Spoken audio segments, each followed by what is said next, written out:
Okay, so we're on chapter 14. It's called Hester and the Physician. The learning target is to read for what is directly said and what can be inferred.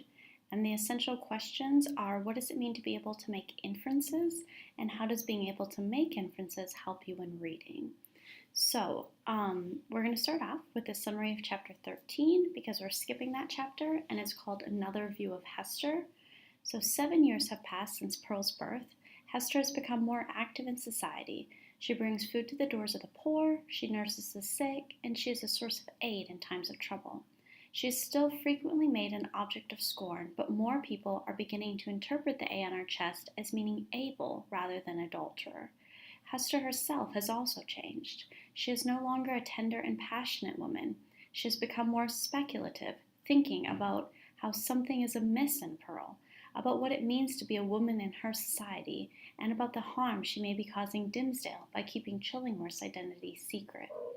So, with chapter 14, what I am going to have you do is start off reading the context and the purpose for reading. And the purpose for reading is going to be really focused on what your final essay is about.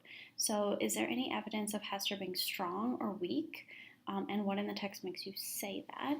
And I just left a space here in the left-hand margin for you to jot down some of your notes or draw arrows or whatever, so that you can, continue to keep these notes that you were doing in chapter 3 as well, so that when it comes to writing your final piece, you have everything you need. There's also, I'm actually not going to read this one to you. I want you to read it yourself. And I want you to try the comprehension checks yourself as well. So the first one, I'll give you a quote and then I'll ask you a question. And so this one, a lot of it comes from chapter 13 or from what you've heard previously. And then here you'll also see that it's also asking about Dimmesdale. Is there any evidence of him being righteous or weak in this section? And then what in the text makes you say that? You might not always find something in every section, or you might just find like one word that you could use. But there is a really nice quote somewhere that would be really great in your essay.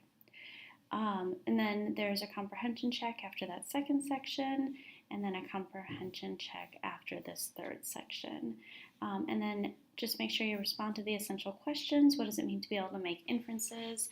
And how does being able to make inferences help you when reading? And then also complete the self-assessment.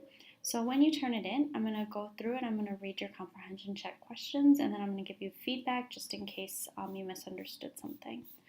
All right, let me know if you have any questions. Otherwise, I hope you enjoy chapter 14, Hester and the Physician.